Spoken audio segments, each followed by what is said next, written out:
On n'avait pas entendu. Là, il était bon. Mais toujours, surtout celui qui ne connaît pas Serge, c'est toujours pareil. On a toujours la même chose. Avec lui, on a toujours l'habitude. On a l'habitude. Sur Facebook, qu'il y avait sur la prière du mois, il fait rajouter, comme c'est le mois de miracle, des phrases.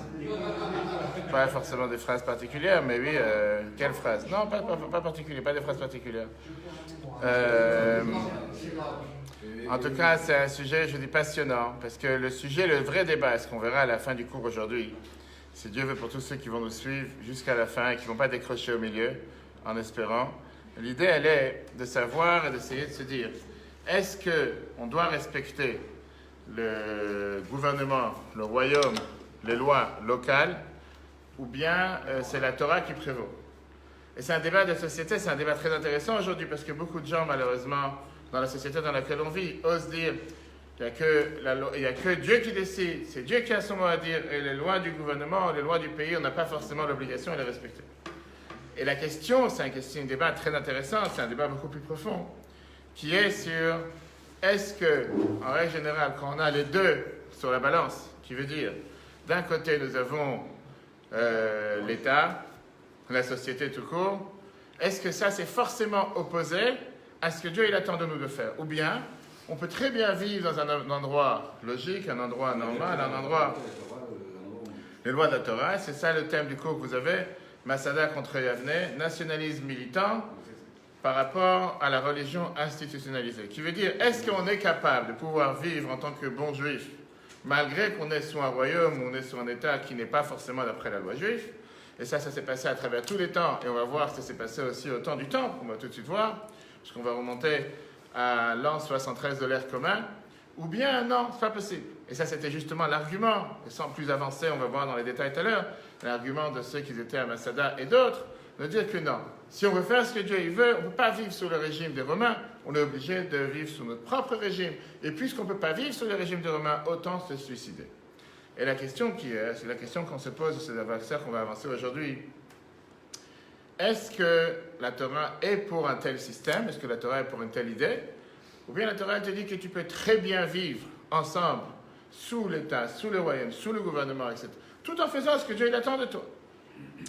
Et la question du suicide, c'est une question intéressante, et c'est pour ça qu'on va voir d'abord, sans plus avancer, regardons d'abord les détails, et après on rentrera dans le sujet avec pas mal de preuves. Texte intéressant, preuve intéressante de l'histoire. Comme vous vous rappelez, on a dit qu'on est déjà le deuxième sujet, le deuxième cours de l'histoire, les grands débats de l'histoire juive. On avait vu la dernière fois les manuscrits de la mer morte. Et si Dieu veut, après on dira le thème de la semaine prochaine, qui est encore plus passionnant. Et plus on avance, plus on est en train d'avancer dans les étapes. Et là, nous sommes à l'an 73 de l'ère commune. Il y avait la guerre entre les peuples juifs et les Romains. Jérusalem, malheureusement, a été massacrée. Le peuple juif a été détruit. La majorité des Juifs ont été soumis au royaume romain. Et à l'époque, il y avait ce que les Romains, la dicton, ce que les Romains avaient l'habitude de dire à l'époque, c'était Judea capta, qui veut dire les Juifs ont été capturés. Et ça, c'était un slogan qui courait dans les rues. C'est pas par hasard, aujourd'hui, le cours 100 ans depuis la Première Guerre mondiale, ça revient plus ou moins, on a fait il y a quelques jours les 80 ans de Kristallnacht, la nuit de cristal, où a commencé tous les programmes contre le peuple juif, ce qui a après, malheureusement, amené à l'Holocauste. Et là, au moins, la guerre a continué. Il y avait un petit groupe de juifs qui était très comique, qui était très solide, et qu'ils étaient en total 960. Rappelez-vous les détails. Et eux, ils étaient sur une montagne totalement isolée à Masada. En ce printemps de 73, les Roms ont décidé d'assiéger cette position et ils ont construit toute une manière de pouvoir monter. On va voir les photos tout à l'heure dans le film. Comment ils ont réussi à monter pour aller se battre contre le haut de la montagne. Même s'ils ont amené avec eux beaucoup de moyens militaires pour ce qu'ils avaient à l'époque. Et ils ont essayé de lapider, d'envoyer des pierres contre ce mur pour essayer de le faire tomber, cette forteresse qui s'était construite, ces juifs qui étaient là-bas. Mais eux, ils avaient construit deux autres moyens de pouvoir se sauver, de pouvoir être sécurisés, avec des murs en bois qui étaient pleins de terre entre les murs, d'une manière que même si jamais il y avait des pierres qui tombaient ou quoi que ce soit, ils étaient de toutes les façons protégés. Et donc ils pouvaient subir les différentes attaques qu'ils allaient recevoir. Les Romains, ils ont décidé de contre-attaquer avec du feu. Et ils ont essayé d'envoyer des grandes torches de feu contre ces murs. Mais il y a eu un grand vent qui est arrivé du nord et qui a fait qu'à la place que le vent va du côté de ceux qui étaient dans la forteresse, il est passé contre les Romains et qui a presque entraîné la destruction de toute la rampe, tout ce qu'eux avaient construit pendant plusieurs moments pour pouvoir monter, pour pouvoir attaquer cette forteresse. Et donc, automatiquement, ceux qui s'étaient sauvés, pour l'instant, c'était ceux qui étaient sur Macédoine. Mais tout d'un coup, le vent s'est tourné vers le sud. Il a envoyé les flammes vers le côté du mur. Maintenant, le mur était compromis. Pourquoi? Parce que c'était juste, il savait très bien qu'il allait durer quelques temps, jusqu'à ce que les troupes romaines pourraient arriver vers cette forteresse et finalement mettre en péril. Et puisque ça s'est passé en fin de journée, ils se sont dit que certainement les Romains vont arriver ici le lendemain matin. Ils avaient assez de provisions pour pouvoir survivre ce siège qui était très limité en termes d'heures, en termes de moyens. Mais ils savaient aussi qu'ils n'avaient pas beaucoup de force humaine, ni de force tout court pour pouvoir attaquer contre-attaquer une attaque frontale des Romains à ce moment-là. Et à ce moment-là, leur grand maître, leur leader, qui était le leader qui s'appelait Éléazar ben Yaïr, a adressé la communauté des rebelles. Regardons dans la page 32, le premier texte numéro 1. Aujourd'hui, on va se diviser en plusieurs groupes, comme vous allez voir, et on va voir ensemble. Regardons d'abord le texte numéro 1. Flavius Joseph, dans la guerre des Juifs, nous a sous les yeux pour demain la prise de la place, mais aussi la liberté de choisir un noble mort que nous partageons avec nos amis les plus chers, car les ennemis qui souhaitent à Ardem nous prendre vivants peuvent aussi s'en opposer à nos décisions, que nous-mêmes leur arracher la victoire dans un combat, que nos femmes meurent sans subir d'outrage, que nos enfants meurent sans connaître la servitude. Après les avoir tués, nous nous rendons les uns aux autres un généreux office en conservant la liberté qui sera notre noble l'incul. Mais d'abord, détruisons par le feu nos richesses et la forteresse. Les Romains, je le sais bien, seront affligés de ne pas être les maîtres de nos personnes, d'être frustrés de tout gain. Laissons seulement les vivre. Ceux-ci témoigneront pour les morts que ce n'est pas la disette qui nous a vaincus, mais que nos fidèles, à notre résolution première, nous avons préféré la mort à la servitude. Ça, c'était le texte qui a été écrit, on verra tout à l'heure, par Éléazar ben Yaïr. Et ce qu'on va rentrer dans le débat aujourd'hui, c'est essayer de comprendre qui étaient ces personnes qui étaient en haut de Macédoine. Pourquoi ils ont fait un mouvement, pourquoi ils ont pris une décision si drastique de se tuer eux-mêmes et leur famille. Et en règle générale, la question qui est demandée, Jérusalem était déjà détruit. Le peuple juif était déjà envoyé en esclave, était déjà assiégé. Et donc la majorité des juifs s'étaient déjà remis, s'étaient déjà soumis au Rome. Et ils avaient essayé de remettre leur vie, d'essayer de vivre sous certaines conditions. Quelle était la différence entre ce petit groupe de juifs qui avaient décidé de rester sur la montagne de Masada et de tenir tête, et quel était le cœur de la dispute? Et on va tout de suite voir que le cœur de la dispute n'est pas juste certaines personnes qui ont décidé, nous on veut tenir tête, et tout le peuple juif a tort. C'est une dispute qui est beaucoup plus profonde, et ça a amené vers le débat le plus passionnant dans l'histoire du peuple juif, qui a des ramifications jusqu'à aujourd'hui dans l'histoire de nos jours, qu'on va tout de suite voir à la fin du cours. On va passer tout de suite à la vidéo qui va nous montrer en quelques mots, si on peut dire en quelques lignes, en quelques phrases. Oui, on voit tout en direct. En quelques phrases, quel était ce combat, quelle était cette histoire, et après ça, on va voir le sujet en live. Oui. Il y a des gens aujourd'hui qui vont à Macédoine. J'ai pas entendu. Il y a des gens aujourd'hui qui vont à Macédoine. Non, mais c'est un grand endroit de tourisme. Beaucoup de gens aujourd'hui qui vont en Israël vont visiter régulièrement pour essayer de comprendre justement qu'est-ce qui s'est passé. Dès que la vidéo est lancée, on va fermer juste la plus grande lumière, la grande lumière, pas la petite. N'oubliez pas de prendre un café, thé, servez-vous, mettez-vous à l'aise, ceux qui prennent. Allume la petite lumière et juste ouvre la grande.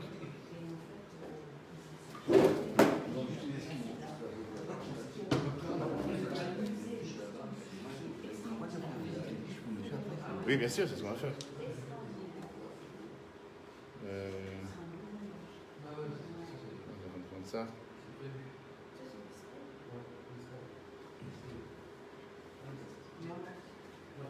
Alors, ça arrive, hein? Une minute.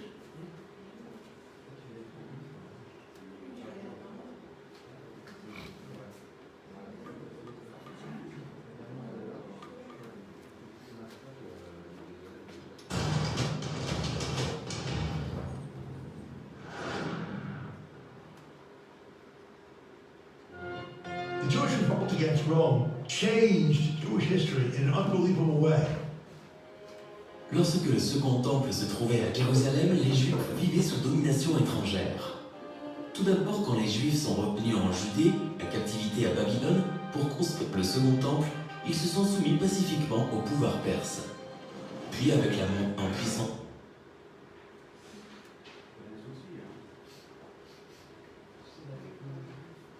Il faut mettre pause aussi. Laissez charger un peu de mémoire.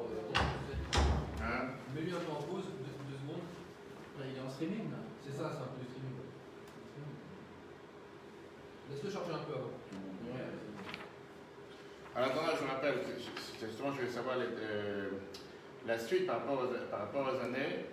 Là, on en tient dans tout ce qui est le suicide de Masada. Et la prochaine fois, ce qu'on verra, ce sera la controverse autour de Maïmonide, la foi par rapport à la raison. Maïmonide qui d'un côté, c'est 1200 ans, environ, il n'y a pas si loin que ça, il a fait le guide des égarés qui avait été censuré puis brûlé. La condamnation de ses écrits, son vivant et pendant des décennies après sa mort a divisé le monde juif. Après tout, le rationalisme ne constitue pas-il une vision noble de culte? Quelle place occupe la raison dans le judaïsme et comment résolvons-nous le conflit qui oppose la foi et la raison? Et avançons déjà avec la vidéo d'aujourd'hui. d'Alexandre le Grand, toute la région tombait sous la domination grecque, y compris la patrie juive en an 332 avant notre ère. Comme auparavant, les Juifs supportaient le joug étranger en silence. Mais le calme fut brisé lorsqu'Antiochus IV Épiphane, un tyran syro-grec, déclara la guerre à la religion juive. There's no evidence for any attempt of Jews to revolt against the foreign rulers until you get to the point of the Maccabean revolt and persecution of Jews began. La révolte des Maccabées apporta une indépendance totale au peuple juif pour la première fois depuis le début de la période du Second Temple. 8 monarques maccabées ont maintenu cette indépendance jusqu'au décès de la reine Zion, Salomé Alexandra, en 67 avant notre ère. Ensuite, les guerres civiles éclatent entre les partisans des deux fils de la reine, Hircan, Aristobule, tous deux revendiquant le trône. En 63 avant notre ère, les héritiers en concurrence pour la couronne des Maccabées commirent l'erreur désastreuse d'approcher le légendaire général romain Pompée pour lui demander d'arbitrer, faisant ainsi pénétrer l'influence étrangère jusqu'au sommet du pouvoir de la patrie juive. By that time, the Romans really wanted to control Eretz Yisrael. First of all, for economic reasons, they were trying to create a breadbasket for ancient Rome because they had insufficient food. Second of all, and this is really important here, they needed a kind of fortress, a boundary line, against the Parthians who at that time had moved from today called Iran into areas of Babylonia, Iraq of today. Pompée avait choisi Hircan comme le 9e roi maccabée, mais quand son frère Aristobule rejeta la décision de Pompée, celui-ci envahit Israël et prit le contrôle du royaume. Pour ce faire, massacra des milliers de Juifs. The upshot of what happened was that this is where the country came under Rome. Entrant ainsi dans des décennies d'imposition de taxes paralysantes et d'oppression qui l'ont appauvri. Most Jews were willing to settle for Roman rules because the Romans left them alone beyond taxation. But some of these people were not. And so you can even say that the sparks, the eventual Jewish revolt against Rome, began to burn from the second the Romans arrived. En 54 avant notre ère, le proconsul romain Crassus pilla tout l'or qui se trouvait dans les réserves du temple pour financer son expédition contre les Parthes. En l'an 46 avant notre ère, Hérode, alors gouverneur de la Galilée, massacra des centaines de Juifs pour imposer la levée d'un impôt excessif au nom de Rome. 2 ans plus tard, le proconsul romain Cassius vendit les Juifs de 4 villes comme esclaves en représailles pour les impôts impayés, que Cassius avait imposés aux habitants de Judée pour financer sa guerre contre Marc-Antoine. La tragédie nationale empira en l'an 42 avant notre ère, lorsque le souverain romain Marc-Antoine proclama Hérode comme roi. Ce dernier appauvrit la population à travers une fiscalité massive pour financer la construction de somptueux palais, de forteresses, de temples grecs et de nouvelles villes. Juste avant sa mort, en 4 avant notre ère, il a installé l'effigie d'un aigle, symbole de la domination romaine, sur le fronton du temple, puis il massacra les sages juifs et leurs étudiants qui avaient osé l'enlever. Peu de temps après sa mort, son fils, Archélaote, lui succède et fait rapidement massacrer plus de 3000 juifs. En désespoir de cause, les Juifs se tournent vers Rome, plaidant pour que leur patrie soit annexée à la province romaine de Syrie, de sorte qu'au lieu de rois marionnettes tyranniques, les proconsuls syriens puissent les gouverner de façon aussi juste qu'ils gouvernaient la Syrie elle-même. Rome a accepté cette demande en 6 de notre ère et la terreur des rois vassaux de Rome s'acheva enfin. The net result of this is that the Romans put in a system of procurators. These procurators were kind of local governors under the larger province of Syria. Now some of these people were big people, like Marcus Tullius Cicero, an orator and lawyer from Rome, but some of them were horrible. Un certain nombre de procurateurs cherchaient à amasser une fortune personnelle en imposant des taxes excessives et par d'autres moyens de corruption. Cela a irrité les habitants de Judée. The obligation of a Roman governor was to deliver a predetermined amount of tax money to Rome. Furthermore, these Roman governors were allowed to keep as much of the money that they collect beyond that amount. Les procureurs étaient également indifférents aux sensibilités religieuses juives. En l'an 30 de notre ère, le procureur Ponce Pilate ordonna à ses soldats de mettre le portrait de l'empereur romain sur leur bannière lorsqu'ils défilaient à travers Jérusalem. The problem of the Roman standards was they were worshipped by the Romans, so they were idolatrous images. C'était une offense grave à la sensibilité juive, surtout dans leur capitale sacrée. En l'an 37 et l'an 41 de notre ère, l'empereur Caligula exigea que sa propre statue soit érigée dans le temple. Les Juifs étaient prêts tout pour arrêter ce sacrilège, et sachant cela, Publius Petronius, le proconsul syrien, fit de son mieux pour persuader Caligula d'annuler son décret. Mais Caligula était catégorique. Gaius Caligula sent him a letter that said that if he didn't quit, he should commit suicide because of the fact that he would be executed for it. Luckily for Petronius, who decided to refute these terrible orders, he got a message that Caligula was dead before on the day in which he was going to have to stand up to him, the deadline date. So the situation passed. But the Jews were ready to lay down their lives for this, to stop these idols from being brought into the city. Le poids de l'oppression et de l'appauvrissement conduit à la formation de bandes de brigands juifs qui prenaient pour cible les villages romains et les juifs aisés. L'anarchie est allée en s'accroissant aux alentours de l'an 48 et a perduré pendant les 2 décennies suivantes pour finalement exploser en l'an 66 sous le joug de Gessius Florus, le procurateur romain en Judée. Des décennies plus tôt, vers l'an 20 avant notre ère, le roi Hérode avait construit la ville portuaire de César sur la mer Méditerranée. Mais tant ces habitants juifs que non-juifs prétendaient que César avait été construite pour eux et ils se battirent pour son contrôle. En l'an 66, Néron statua en faveur des non-juifs de la ville qui provoquèrent ensuite leurs voisins juifs. Gessius Florus, le procurateur romain, accepta des dons venant des juifs en échange de la promesse de mettre fin aux actes de provocation. Et il n'a rien fait. La nouvelle que les Juifs avaient perdu Césarée et de la corruption de Florus suscitèrent l'indignation générale. Mais les cadeaux que Florus avait reçus des Juifs de Césarée n'avaient pas satisfait sa cupidité, et il fit une chose qui s'est révélée fatidique pour la Judée et Rome. Il demanda 17 talents d'argent du trésor du temple. Certains Juifs ont commencé à se moquer de Florus en public. Il portait un panier et manquait des pièces de cuivre pour Florus s'il était un pauvre mendiant. Ce fut un coup terrible porté à la fierté du procurateur.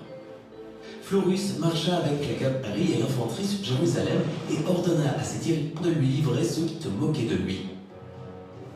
Mais les dirigeants juifs ont répondu qu'ils souhaitaient résoudre ce différend à l'amiable. Ils ont demandé pardon au nom des fautifs. Florus était furieux.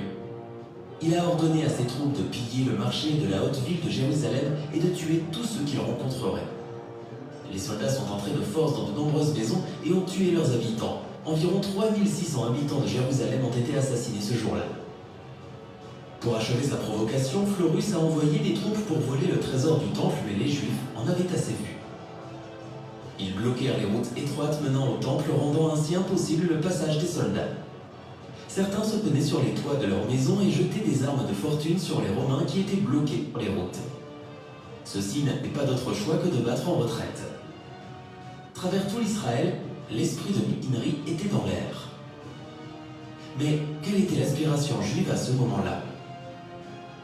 Espérait-il repousser un gouverneur romain tyrannique ou avait-il le sentiment que le temps était venu de se défaire des chaînes de Rome une bonne fois pour toutes? Comme les événements ultérieurs l'ont prouvé, les Juifs de cette époque ne sont pas parvenus à un consensus sur ce dilemme. A lot of people just assume that the revolt was unanimous. In fact, for a long time before and even during the revolt, Jews were debating whether it was right or wrong to revolt against Rome. There was a constant controversy among Jews, dividing families, friends, towns, and it was never resolved really.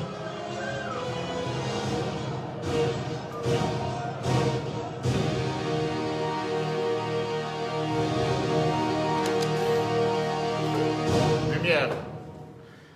Donc, après qu'on a eu cette introduction intéressante, on va maintenant voir ensemble quel était vraiment le débat.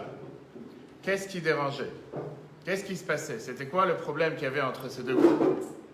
Et ça, c'est ce qui nous intéresse aujourd'hui, puisqu'on vient de voir comment les Juifs se battaient contre ce procureur. Ils se sont plus révoltés parce qu'ils ont fait une forme d'idolâtrie que pour les impôts. Alors, on va tout de suite voir. C'est ce qu'on va voir. On va débattre. On va se séparer les deux. On va faire deux groupes aujourd'hui ici. On va voir les deux arguments différents qu'il y a entre le numéro 1 et le côté 1 et le côté 2. Est-ce que c'était une proteste, c'était une révolte contre Florus tout court, sans intention de vouloir se révolter contre les Romains en général, ou bien c'était la goutte qui a fait déborder le vase et que les Juifs ont décidé une fois pour toutes de se débarrasser des Roms, comme on a pu voir dans la vidéo qu'on vient de voir ensemble. Regardons le texte numéro 2. Et la réponse, ce n'était pas une réponse qui était la même pour tous. On sait très bien que c'était une réponse qui était avec une grande division entre les peuples juifs eux-mêmes. Dans le texte 2 de Flavius Joseph, à ce moment, quelques-uns des plus ardents promoteurs de la guerre entreprirent une expédition contre une forteresse au nom de Massada et les occupèrent par surprise, égorgèrent la garnison romaine et établirent une garnison juive à la place. Au même moment, dans le temple, Élasar, fils du grand prêtre, jeune homme plein d'audace et qui remplissait alors la fonction de capitaine, détermina les prêtres officiants à n'accepter désormais ni offrande ni sacrifice offerts par l'étranger. On sait très bien qu'à l'époque, on avait un moment où on avait le droit d'amener un sacrifice pour le César, pour le Caesar, pour le roi Rome.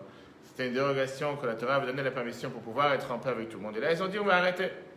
C'était là déclarer véritablement la guerre aux Romains, car on rejetait l'ensemble des sacrifices offerts au nom de Romains de César.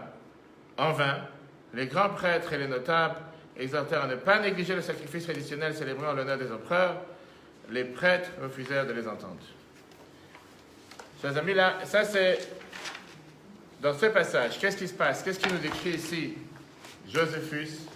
Il vient nous décrire le débat qu'il y avait. C'était un débat intéressant et un débat passionnant dans le peuple juif même, qui était, est-ce qu'on doit continuer à agir comme ils ont agi jusqu'à présent, ou bien on doit se dire que non.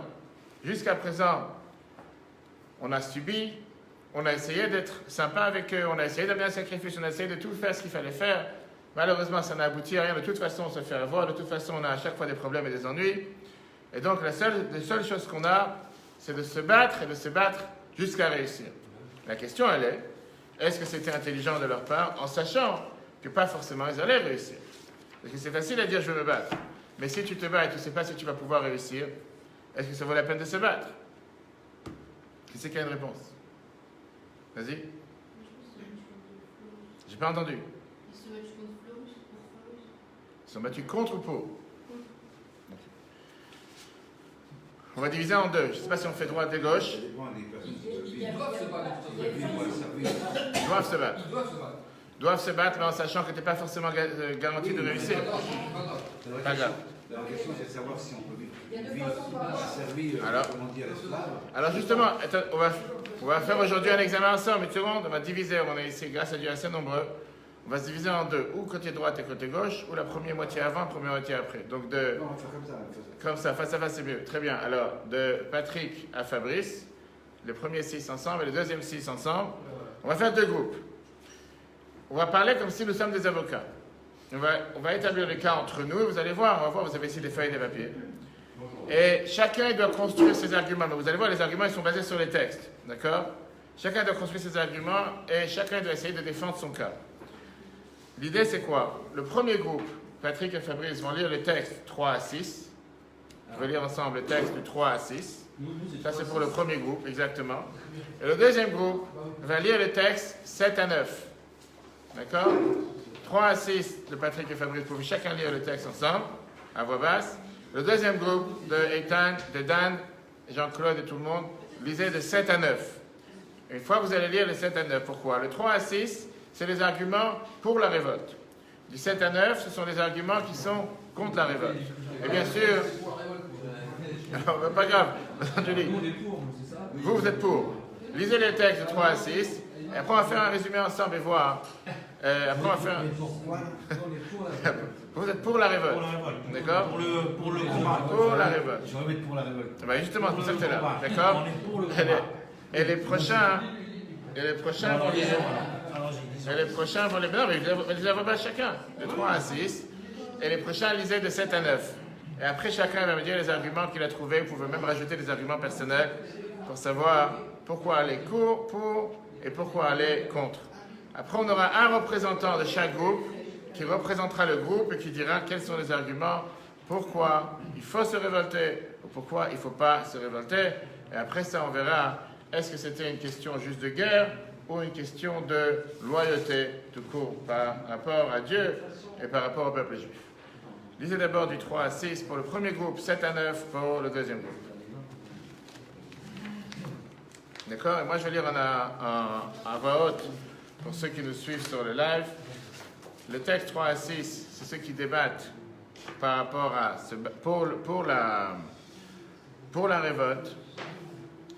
Deux étapes de la révolte. Bien que les principes de l'arrangement provincial étaient tolérables par la plupart des Juifs, ce qui se passait dans la pratique était souvent moins que satisfaisant. Il n'est pas difficile d'imaginer comment les officiers romains en Palestine n'ont pas toujours compris ou apprécié les pratiques religieuses des Juifs. Il leur a semblé étrange que les Juifs aient réagi si obstinément et de façon si belliqueuse à des questions qui leur semblaient si communes et si insignifiantes, telles que l'installation d'idoles à Jérusalem. La difficulté à comprendre les particularités juives conduisit parfois les procurateurs à se ranger du côté helléniste de la population alors en Palestine. D'autres fois, comme nous le verrons, le sujet des préoccupations religieuses pour les Juifs était traité avec indifférence au-dedans. La désorganisation qui en résultait était souvent traitée par la répression militaire. Une telle absence de diplomatie de la part de procurateurs n'a fait qu'accroître l'indignation juive. William Shakespeare, il écrit comme quoi elle nourrira ma vengeance si elle ne mourut rien de mieux. Il m'a humilié, il m'a fait fort d'un demi-million. Il a ri de mes pertes, il s'est moqué de mon gain. Il a insulté ma nation, il a fait manquer mes marchés, il a refroidi mes amis et chauffé mes ennemis. Et pour quelle raison? Parce que je suis un juif. Un juif n'a-t-il pas des yeux? Un juif n'a-t-il pas des mains, des organes, des dimensions, des sens, de l'affection, de la passion? Nourri avec la même nourriture, blessé par les mêmes armes, exposé aux mêmes maladies, soigné de la même façon, dans la chaleur et le froid du même hiver et du même été que les chrétiens. Si vous nous piquez, ne saignons-nous pas? Si vous nous chatouillez, ne rions-nous pas? Si vous nous empoisonnez, nous ne mourrons pas? Si vous nous bafouez, ne nous rejoignons pas? Deuxième argument, pourquoi se venger? Troisième argument, il est possible que certains fussent convaincus au début de la guerre que les Juifs pouvaient défendre leur parti. Ils auraient pu croire qu'ils pouvaient compter sur le soutien des Juifs qui vivaient dans tout l'Empire. Des lettres furent envoyées aux communautés juives influentes de l'Empire, Fart à l'Est, les encourageaient à persuader les Fart de faire la guerre aux Romains. Les nations au sein de l'Empire étaient mécontentes de l'empereur Néron. Peut-être que d'autres révoltes contre la domination romaine pourraient suivre la leur. Et même s'il y avait presque peu d'espoir de pouvoir réussir, ils ont cru que Dieu allait être de leur côté, comme ça s'est passé avec les Maccabéens. Le texte 6, c'est la fête de Hanouka que nous allons fêter dans 3 semaines, à l'époque de Matityahu, fils de Yochanan le grand prêtre. Le Hashmonéa et ses fils, lorsque le cruel pouvoir helléniste se leva contre Israël, ton peuple, pour lui faire oublier ta Torah et lui faire transgresser les décrets de ta volonté. Mais toi, dans ton abondance miséricorde, tu les assistais au moment de leur détresse, tu livras leur combat, tu défendis leurs droits, tu vengeas leur affront, tu livras les puissants aux mains des faibles, les nombreux aux mains des petits nombres, les impurs aux mains des purs, les impies aux mains des justes et les impies aux mains de ceux qui sont consacrés à l'étude de la Torah. Voilà l'argument de ceux qui disent pourquoi il faudrait devoir se venger. Ils se sont dit, nous sommes les suivants du chemin de Maccabim. Les Maccabim ont réussi, eux, à sauver le temple des Syriens grecs. Et donc Dieu les a aidés malgré qu'ils étaient face à une armée tellement puissante. Dieu va nous aider malgré les grands dangers qu'on peut avoir. Ça, c'était ce qu'ils étaient pour la rebelle. Mais il y avait beaucoup de juifs qui étaient contre la rebelle. Pourquoi? Parce que celui qui a écrit ça de la meilleure manière, c'est le roi Agrippas II. Agrippas, c'était le petit-fils d'Hérode. Lui, il avait un royaume depuis le fleuve du Jourdain. Et il était aussi celui qui était responsable du temple. Quand il a entendu ce qui se passe, il s'est venu vers Jérusalem, il a répondu, il a rassemblé tout le peuple juif, et il leur a dit, acceptez le royaume roi. Quel est le but de commencer à vouloir se battre, à vouloir être rebelle? Et regardons ici dans le texte 7, 8, 9, quel était l'argument d'Agrippas II, comme nous rappelle Josephus Flavius, en disant que ce n'est pas la peine de se battre, ce n'est pas la peine d'être rebelle. Regardons le texte 7. Le même procurateur ne reste pas toujours en fonction. Il est vraisemblablement que les successeurs de celui-ci seront plus modérés. En revanche, la guerre, une fois engagée, vous ne sauriez ni l'interrompre, ni la supporter, sans vous exposer à tous les maux. Et dans quelle force, dans quelle âme placerez-vous votre confiance? Où est la flotte qui s'emparera des mers qui dominent Rome? Qui sont les trésors qui se viendront en dépense de vos campagnes? N'est-il pas vrai que vos âmes ont été souvent vaincues, même par les nations voisines, tandis que les leurs n'ont jamais subi d'échec dans le monde entier? Êtes-vous plus riches que les Gaulois, plus forts que les Germains, plus intelligents que les Grecs, plus nombreux que tous les peuples du monde?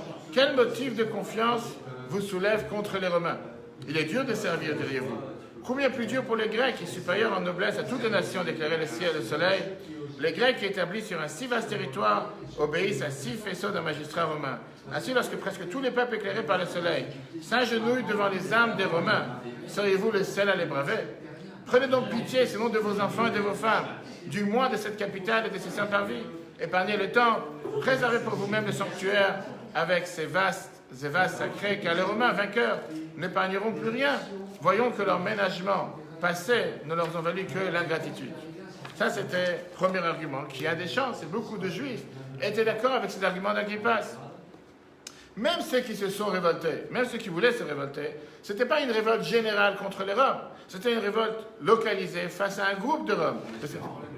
En espérant peut-être, mais la réalité, elle est que si on réfléchit un instant, les Romains ont donné une liberté totale de religion, de pratiquer leur religion au peuple juif. Il n'y avait pas ici une haine contre tout le peuple juif. Et donc vient Agrippas, qui était le neveu d'Hérode, il dit, réfléchissez avec vos têtes, qu'est-ce que vous êtes en train de faire? En faisant un point de révolte, vous risquez un massacre pour tout le peuple juif, et va savoir si vous allez pouvoir vous relever après. Regardons le texte 8. Mais non, parce que là, on a dit à un moment donné qu'ils devaient commencer à mettre de l'idolâtrie, ou de mettre un... Alors encore une fois, c'était un point local. Est-ce que parce qu'il y a un problème local dans certains endroits, je n'ai pas dit le contraire, mais on va y arriver. Mais ce n'est pas la première fois. On est maintenant à la deuxième destruction du deuxième temple. On va y arriver, on a réussi à se relever après. La preuve, c'est qu'on a reconstruit le deuxième temple. On est arrivé. Regarde le texte 8, les Romains garantissaient généralement les coutumes locales du peuple dans l'Empire. À la suite de la politique éclairée d'Auguste, les Romains accordèrent aux Juifs des conditions spéciales en matière de liberté religieuse. Ces privilèges qui étaient les plus étendus accordés à tous les sujets de l'Empire concernaient aussi les relations au niveau de la province. Les Romains n'exigeaient pas que les Juifs rendent un culte à l'empereur. Ils acceptaient les légendes juives sous la forme de 2 sacrifices quotidiens dans le temple. Pour la santé de l'empereur, ils permettaient aux Juifs de collecter les derniers du culte pour le temple sans interférer. Les Romains n'enrôlaient pas les hommes juifs dans l'armée romaine, car un tel service serait entré en conflit avec l'observance du Shabbat et d'autres fêtes juives. En outre, ils n'exigeaient pas que les Juifs comparaissaient devant les tribunaux le jour du Shabbat. De plus, Rome s'était engagé à respecter les coutumes locales telles que l'interdiction des idoles à Jérusalem. En principe, la religion juive était protégée par l'Empire romain. Ça, c'était à l'apparence. Rome s'est engagée. Oui. D'accord. Mais sur un plan local, est-ce qu'ils ont respecté les engagements? On va y arriver une seconde, on va y arriver, d'accord. Et donc, le problème, il est quoi? Que ceux qui se sont opposés à la révolte, ils ont regardé dans l'histoire. Ils ont vu comment Yaakov, parachat des semaines prochaines, Yaakov, notre patriarche, arrivait à la conclusion qu'il a tout fait pour rencontrer Esav et il a évité de se battre. La Torah nous raconte comme quoi Esav, il avait une vengeance, il avait une guerre, il avait une haine contre son frère Yaakov. Le père du peuple juif, il voulait le tuer. Et Yaakov, il a décidé de venir le voir avec quoi? Avec des cadeaux, avec la prière. Bien sûr, il s'est aussi préparé à la guerre, au cas où. Et quand il est arrivé chez Esav, il a envoyé des cadeaux pour le rencontrer. Quand il est venu le voir, il s'est prosterné à lui 7 fois. Quand Esav, il a vu comment Yaakov, pas se rabaisse, mais se prosterne à lui. Sa colère s'est apaisée. Il a couru vers son frère et il l'a embrassé. Et d'ailleurs, c'est ce qu'on voit dans le texte 9. Esaü courut à sa rencontre de Jacob, l'embrassa, se jeta à son cou et le baisa, il pleurait. Esaü eut soudain un changement d'attitude lorsqu'il aperçut la démarche pacifique et non belliqueuse de Jacob. Nos sages ont enseigné dans le Talmud Ta'anit 21 que lorsqu'un chiach Shilonim maudit les Juifs, qu'ils soient comme les roseaux ballottés dans l'eau, en réalité, la malédiction fut lancée sous couvert d'une malédiction. En effet, un roseau est soumis à tous les vents et ne se brise jamais. Contrairement à un cèdre qui résiste à la plupart des vents, mais qui peut être brisé par le vent. Si seulement les rebelles, pendant la période du Second Temple, avaient adopté une posture moins défiante, notre temple n'aurait pas été détruit. Alors, il y a ça aussi, mais il y a aussi le fait que le peuple juif soit unifié. Il n'était pas unifié puisqu'il y avait 2 façons de voir. On va y arriver à ces 2 façons, on va tout de suite en débattre. 2 secondes. Maintenant, on va finir avec les 2 groupes. Donc d'abord, regardons ici à l'arrière. On a ici, les rebelles prennent la garnison, regardez à l'arrière, la garnison rebelle de Masada. Le sacrifice en l'honneur de l'empereur, il était interrompu. Ça, c'était la première erreur. Encore une fois, il faut savoir qui c'est qui l'avait décidé. Qui c'est qui a pris comme... Excuse-moi, on peut savoir ce que c'était comme sacrifice? 2 sacrifices qu'on amenait dans le temple. Le sacrifice qu'on amenait dans le temple régulièrement. Pour la santé de l'empereur? Exactement. C'était quoi comme sacrifice en fait? Des animaux qu'on amenait dans le temple. Des animaux qu'on amenait à chaque fois. Mais il faisait déjà des sacrifices animaux. C'est pas ça, on avait le temple. Le service principal dans le temple tous les jours, c'était le sacrifice qu'on amenait. C'est comme quand aujourd'hui, on fait la prière pour le pays où l'on vit. On va y arriver. La prière pour le gouvernement aujourd'hui. On va y arriver. On va y arriver. C'est la même chose. Enfin, ça pourrait être la même On va- chose. Voilà, il faut pas... On va y arriver, c'est pas exactement la même chose. C'est On pas va y tout arriver. à fait la même chose. Regardons d'abord, devrions-nous nous révolter contre Rome? C'est quand même plus facile avec le repas de dire qui est tort, qui a raison. Parce que c'est ce que j'ai dit, aujourd'hui on connaît la fin de l'histoire, mais nous on va remonter au début de l'histoire. Nous on va remonter à presque 2000 ans en arrière, et on va savoir qu'est-ce qui s'est passé, parce que quelle était la source du débat. Une seconde, Ethan. En fait, ce qui se passe, c'est que déjà, il y a pas de même du juif, et même, il a déjà conquis toute l'Europe, il a conquis. Mais encore une fois, est-ce qu'il permettait aux Juifs de faire ce qu'ils devaient faire? On vient de dire que oui. Très bien. Malgré qu'ils avaient le code de l'armée, ils avaient la religion, la paix. Exactement. Et donc si c'est comme ça, quel est le but de vouloir s'attaquer? Quel est le but de vouloir faire du mal? On va y arriver, on va débattre ensemble. Une seconde, d'accord? On va y arriver, une seconde. D'accord, c'est une personne. On va y arriver, une seconde. Il commence à franchir les lignes. Regardons ici. Regardons à l'arrière. Chers amis, regardons à l'arrière. Regardons la PowerPoint. On a ici, dans la... Comment on dit PowerPoint en français? J'ai oublié. Là? Peu importe. D'un côté, on a les pour. Il disait qu'il y avait des abus qui ont été commis. L'inaction n'est pas une option. Rappelez-vous ces phrases. Et enfin, on a les parts vont nous aider. D'accord? D'autres révoltes s'en suivront. En se disant que si on a réussi d'un côté, on réussira de l'autre. Ça, c'était ce qu'ils étaient pour. Prenez l'exemple pour les Maccabées, comme on l'a vu tout à l'heure. Ça, c'est le côté des premiers 6 qu'ils ont dit qu'il faut se révolter. Prenons ceux qui sont contre. Première étape, on a la probabilité faible, qui veut dire qui dit qu'on va gagner, qui dit qu'on va réussir. Deuxième point qu'on a vu, liberté du culte. Est-ce que vraiment on a une liberté? Troisièmement, exemple de Jacob, qui a adopté une attitude non provocatrice, et c'est ce qu'on vient de voir. Et automatiquement, si on met le pour et les contre, certains disent, allons, coûte que coûte, qu'est-ce qui va se passer? Peu importe, L'idée, elle est plus large. L'idée, elle est, est-ce qu'on prend aujourd'hui une décision sans prendre responsabilité pour l'avenir? Comme on a dit, comme certains ils ont dit tout à l'heure, va savoir ce qui va nous arriver plus tard, qui dit qu'on va gagner, ou bien on réfléchit froidement en se disant, on n'est pas seulement responsable de nos actes aujourd'hui, mais on est responsable de ce qui va se passer plus tard. Est-ce qu'on doit décider une telle décision aujourd'hui pour nous-mêmes sans penser à plus tard ou pas? C'est une vote actuelle, on peut même faire le même débat sur Varsovie. On va y arriver aussi, on va y arriver aussi, d'accord? On va y arriver aussi. Et donc, avant de passer à la suite, une fois qu'on a divisé les 2 cas, écoutons d'abord les argumentaires de l'un et de l'autre. Premier groupe, qui c'est qui veut parler? Patrick, non. Vas-y. On va pas citer le rap. Allez, Patrick, vas-y. Vas-y, allez-y. L'été commence. C'est quoi votre prénom? Fabrice aussi. Quel est Fabrice? Pour l'instant, Alors vas-y. On a dit tout à l'heure qu'on a 2 groupes. Premier groupe qui est pour, chers amis, écoutons ensemble. Premier groupe qui est pour la révolte et le deuxième groupe qui est contre la révolte. Écoutons le point de vue de celui qui est pour la révolte. Vas-y. Non, mais le point de départ, c'est qu'au départ, ils sont comment dire, chargés par les impôts, d'accord? Donc ils vivent d'une façon comme sur la loi romaine, donc ils sont quand même occupés par les Romains. Ils vivent leurs coutumes sous un pays étranger qui est donc le Rome. Après, donc la question c'est est-ce qu'on peut vivre en servitude tout le temps ou pas? Donc il y a des gens qui préfèrent la liberté et mourir pour la liberté, et des gens qui préfèrent vivre asservis. Après, c'est ça la vraie question. C'est l'illusion aussi de l'être humain, parce qu'ils ont été humiliés. Cette humiliation, si tu veux, les a rendus mais durs. Oui, mais je veux dire par là que quelqu'un d'asservi, automatiquement, au bout d'un moment, quelqu'un d'asservi, on rajoute toujours des choses. C'est-à-dire qu'on a servi pour ceci, on rajoute ceci, on rajoute cela.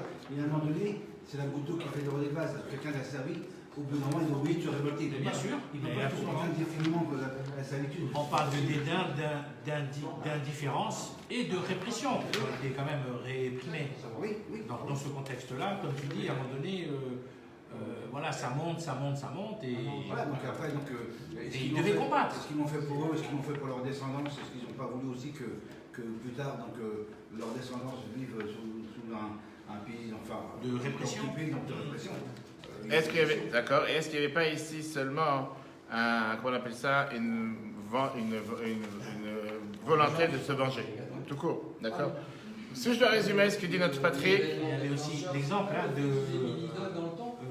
Hanouka. On va y arriver. Alors eux justement, très bien, encore une fois, là tu passes au point local et point général. Si on résume, ceux qui sont pour la révolte, ils disent qu'on a assez subi. Je suis pour la révolte, mais avec on parle maintenant par rapport à ce sujet, d'accord? On parle ici. Dans ce sujet, on parle qu'ils disent qu'on a assez subi. Les grands dangers qui peuvent exister si on se révolte ne sont pas forcément si graves que ça. Peut-être qu'ils avaient aussi la volonté de vengeance, ou bien ils ont eu des espoirs que les habitants des autres provinces vont venir et se joindre à eux, en se disant qu'on ressemble aux Maccabéens. On va tout de suite voir qu'il n'y avait aucune ressemblance. Et ils se sont dit que c'est la raison pour laquelle on veut se révolter. Écoutons le point de vue de ceux qui disent qu'il ne fallait pas se révolter. Allez-y. Qui c'est qui dit qu'il ne fallait pas se révolter? Ethan, vas-y. Pourquoi il ne fallait pas se révolter? Vas-y. Déjà, il fallait pas se révolter parce que le procureur, enfin, selon le procureur, il allait changer. J'entends pas plus fort. Le procureur. Sûrement le procureur, il allait changer et que le souvent, il devrait être plus clément, plus gentil. Que de deux, les juifs, ils n'étaient pas unis, ils n'avaient pas d'armée et donc faire la guerre quand ils n'étaient pas unis dans les deux camps, pas très simple. En troisième, il y a que malgré qu'ils avaient le poids de l'armée, le roi qui était au pouvoir, il les avait, c'est la religion et la paix, et parce que les Romains ils respectaient les coutumes que chacun avait. Si les rebelles ils n'avaient pas fait ce qu'ils avaient fait, et on aurait encore eu celui-là.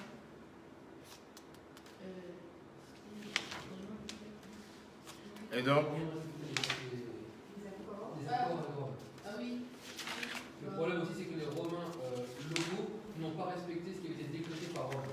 Donc Et donc, du coup, en fait, ce qui aurait été plus simple, c'est de contacter Rome pour leur dire qu'il y avait eu un problème dans leur hiérarchie, plutôt que de combattre. et on va voir ce qui s'est passé. Rabbi Yochanan est parti voir Rome. C'est ce qu'on va voir après. Vas-y, après, dernier point. Il y a un problème aussi d'unification. Il y a un problème d'unification dans le peuple juif. Comme là, plusieurs groupes. Pourquoi être pour la guerre et d'abord se mettre d'accord chacun dans le peuple juif avant de prendre une décision commune. Donc, c'est la raison pour laquelle il ne faudrait pas. Non, mais il n'y avait pas d'unification. Il n'y avait pas d'unification pour le peuple juif. En fin de compte, ceux qui étaient pour la révolte en avaient ras-le-bol. Ceux qui n'étaient pas pour la révolte en avaient ras-le-bol également. Je pense qu'il y en a certains qui osaient, qui voulaient faire la révolution par rapport à d'autres qui n'osaient pas. Mais de toute façon, les Romains ne respectaient rien. Bien évidemment, ils respectaient sur le plan peut-être morale ou intellectuelle, mais sur le terrain, ils ne respectaient rien. Et en fin de compte, ce qu'il fallait faire, c'est que... Je pas fini.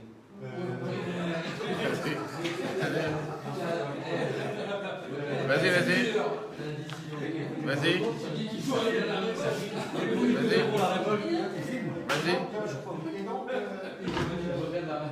Et donc, par rapport à ce qu'ils devaient faire, il fallait se révolter pour mettre en terme. Parce que de toute façon, les Romains allaient continuer sur la même lignée. T'es pas dans le bon groupe. T'es pas dans le bon groupe. Tu es parti dans le groupe de ceux.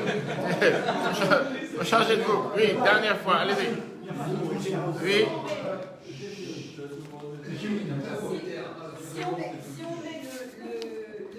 Si on met le débat uniquement sur le plan de la légalité, Oui.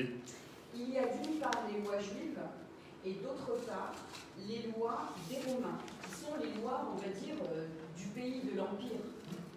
Donc les Romains veulent faire respecter leurs lois de l'Empire, mais ils acceptent effectivement, selon le texte 8, ils acceptent que les coutumes locales des Juifs et le respect de leurs coutumes et du judaïsme soit effectif. Donc en toute logique, il n'y a pas de recoupement. Il n'y a pas véritablement de recoupement. On peut, en tant que juif, respecter les lois juives et en même temps respecter les lois du pays. 100%, c'est ce qu'on va arriver à la fin. Voilà. Et donc c'est pour ça qu'il disait qu'il ne fallait pas se révolter. Oui, dernier point en avance, parce qu'on a arrêté toute la journée sur ce point, on n'a pas commencé. Vas-y. D'une, ils n'auraient jamais dû faire ça. Moi, je suis pas pour la réponse du tout, parce qu'ils savent très bien que les Romains avaient déjà conquis 3 quarts du monde avec Tarquin le Superbe. D'accord. Et là, il y avait Pompée et Crassus, et le troisième président qui était avec eux, c'était César. Et à 3, ils voulaient conquérir toute la terre, et il leur manquait juste Israël et Juda, je crois. Très bien. Alors, on a écouté les pour et les contre. Je résume les avis des contre. Ils disaient que c'est trop dangereux de prendre une telle patte, de prendre un tel chemin. De l'autre côté, Rome donne une liberté d'agir, une liberté de religion au peuple juif. Et donc, il se disait qu'il vaut mieux avoir la paix, même si dans certains endroits il y a des difficultés, que de vouloir faire la guerre ou quoi que ce soit. Là, la question... En sachant qu'il perdait la guerre. En sachant qu'on n'est pas forcément... Surtout, c'est pas une guerre, c'est une révolte. Exactement. Et je ne voulais pas mélanger ce qui est l'actualité, parce qu'on va voir ça à la fin par rapport à ce que certains disent aujourd'hui, c'est ce qui se passe avec certaines personnes qui habitent dans le terrain d'Israël, qu'Israël est arrivé en 48 et comment ça se fait que ça n'a rien à voir. Pour la simple raison qu'aujourd'hui Israël est assez fort, numéro 1. Et numéro 2, on n'a fait que reprendre ce qui nous a toujours appartenu. L'histoire est totalement à l'envers. On ne voit pas la parenthèse, si vous voulez, on développera ça juste à la fin, juste après. Ok, on a vu ici les différents arguments. Différents arguments qu'on a pu avoir d'un côté comme de l'autre côté. Mais on va voir ici, si on va lire le prochain texte, le texte 10 de Josephus, qui va nous montrer comme quoi, si on comprend la raison de ceux qui se révoltent, c'était beaucoup plus profond que qu'est-ce qu'on peut s'imaginer. Ce n'était pas juste par rapport à un problème local, mais la question elle est beaucoup plus profonde et beaucoup plus forte. En regardant sur le fait que dans le texte 10, Josephus nous dit, ces hommes sont d'accord sur toutes les autres choses avec les enseignements parisaïques, mais ils ont un attachement indéfectible à la liberté et disent que Dieu doit être leur seul dirigeant et maître. Ils n'ont pas non plus peur d'une mort quelconque, ils ne sont pas affaiblis par la mort de leurs parents et de leurs amis, et aucune peur de ce genre ne les fait désigner un humain comme leur Seigneur. On parle ici du fait que d'après notre cher ami, mais avant ça, avant cette phrase que Josephus nous explique quelle était l'idée derrière ceux qui étaient contre, on voit ici, d'un côté, les sources de la révolte, regardez sur ce qui défile derrière, ce sont mes serfs à moi qui les ai sortis du pays d'Égypte. Donc eux, ils viennent et ils disent, comment tu peux vouloir aujourd'hui prêter allégeance, si on peut dire, ou être sous un royaume qui n'est pas le peuple juif, qui n'est pas Dieu, puisque Dieu nous a fait sortir d'Égypte pour être ses serviteurs. Et là, tu veux dire qu'aujourd'hui, on doit commencer à reconnaître les Romains. On ne peut pas être d'accord avec les Romains. Nous, on doit faire ce qu'on doit faire.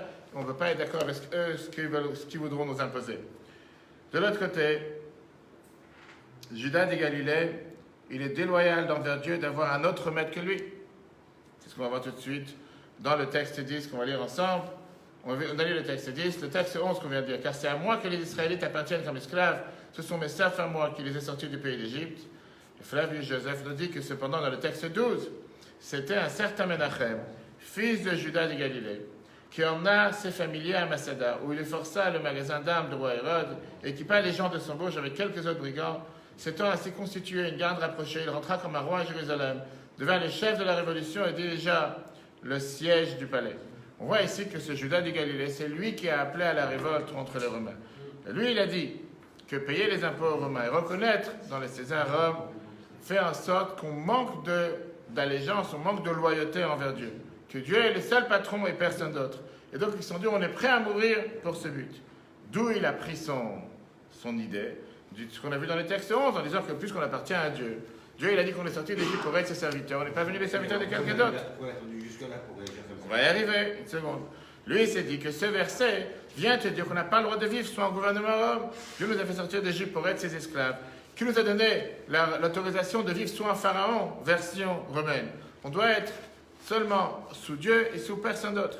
Et lui, il a réussi dans l'année 6 de l'ère commun à faire en sorte d'avoir une nouvelle révolte. Mais malheureusement, elle s'est rabaissée rapidement, comme vous voyez ici, les sources de la révolte, 6 ans de l'ère commun. Elle s'est très rapidement estompée sous les Romains. Et malgré qu'on n'a pas de preuve de son influence les années qui ont suivi, elle a existé jusqu'à ce qu'il y ait eu la révolution en 66, pas 68. C'était Menachem, qui était le fils de Judas du Galilée, que lui, il a amené cette opposition. Regardons dans les chefs, le texte 12.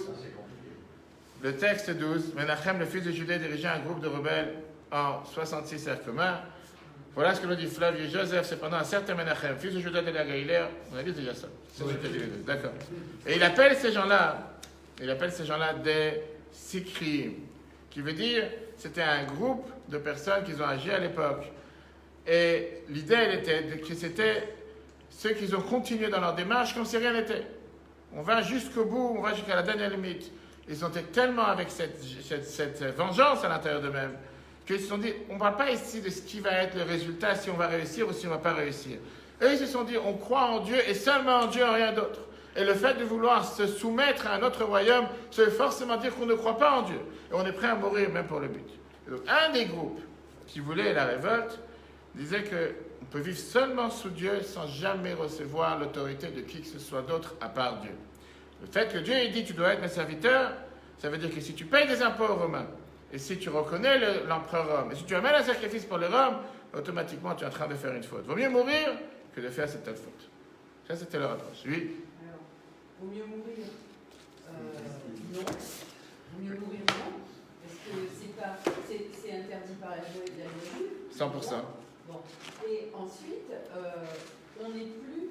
Quand à l'époque des rois, et avant, il y avait quand même des prophètes qui aidaient à distinguer les choses et à prendre des décisions.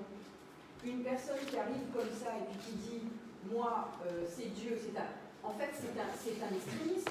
Je suis d'accord. Hein, c'est quelqu'un qui agit tout seul de son propre chef et qui dit « moi, pour Dieu, je vais tuer ». Eh ben non. Eh ben on va voir ce qui s'est passé. Eh ben non. Vous avez raison. Qu'est-ce qui s'est passé? Regardez. D'abord, il y a eu des premiers succès. Le fait est que cette pensée a commencé à régner et ça a commencé à faire une certaine révolte. Et la preuve est que les Juifs ont réussi à vaincre les 3000 soldats d'Agrippas, qu'on a parlé de lui tout à l'heure, qui était le petit-fils de Hérode. On a arrêté les sacrifices qu'on amenait pour les empereurs romains, ils ont été interrompus. Et on a réussi à conquérir cette forteresse Rome. Agrippas, quand il a envoyé 3000 hommes pour se battre contre cette révolte, les Juifs, ils ont réussi à les combattre. Donc ils sont sortis avec cette victoire en se disant, puisqu'on a réussi, c'est possible.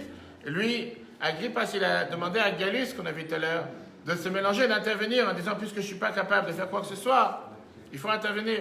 Lui, il est arrivé avec une grande armée vers Jérusalem, mais lui aussi n'a pas réussi à arriver vers Jérusalem, il a été obligé de retourner en arrière. Donc on a ici les succès initiaux de la révolte, qu'ils ont fait, qu'ils se sont dit, puisqu'on réussit dans cette révolte, pourquoi pas continuer? Ils ont réussi localement, parce que... On va y arriver. Du compte, je suis d'accord. Ils ne pouvaient pas gagner la guerre, gagner la révolte. Je suis tout à fait d'accord. Il a décidé à l'époque de se retirer dans tous les passages étroits des montagnes de Beth-Horon, ce qui était à l'époque une erreur fatale pour eux. Parce qu'il y avait des forces juives qui étaient placées sur tous les plus grands rochers qui étaient à l'époque de hauteur, et ils ont abattu toutes ces forces. ils ont amassé toutes ces armes qu'ils avaient pu prendre de tous ceux qui ont perdu la guerre. Et donc, ceux qui se sont rebellés sont retournés à Jérusalem avec une victoire. Ils ont mis à ce moment-là le gouvernement de Judée, qui est devenu totalement autonome dans Jérusalem pour la première fois depuis 120 ans, depuis la destruction depuis avant la destruction du deuxième temple. Jérusalem a réussi, depuis la destruction du deuxième temple, Jérusalem a réussi à avoir sa propre autonomie. Ils ont commencé à faire leurs propres pièces, dont certains on a retrouvé récemment. Ils ont mis des gouverneurs régionaux et ils ont commencé à faire une petite armée qui a été propagée sur différents endroits, différents lieux. Et bien sûr, il y avait une vague d'excitation qui a excité parmi les peuples juifs. On peut penser que beaucoup de juifs qui avant étaient contre la guerre, ils ont changé d'avis et ils se sont dit, maintenant on voit qu'on réussit et qu'on gagne, pourquoi pas continuer? Malgré que c'était sûr que tôt ou tard il y aura l'armée Rome qui va revenir et qui va être prête pour se battre contre eux. Mais les Juifs, ils ont vu dans ces premiers signes de victoire, une victoire juive contre les Roms. Et donc, si on résume où on en tient jusqu'à présent, les rebelles, ils ont réussi à abattre 2 bataillons de Romains qu'ils ont envoyés contre eux. Ils ont mis un nouveau royaume.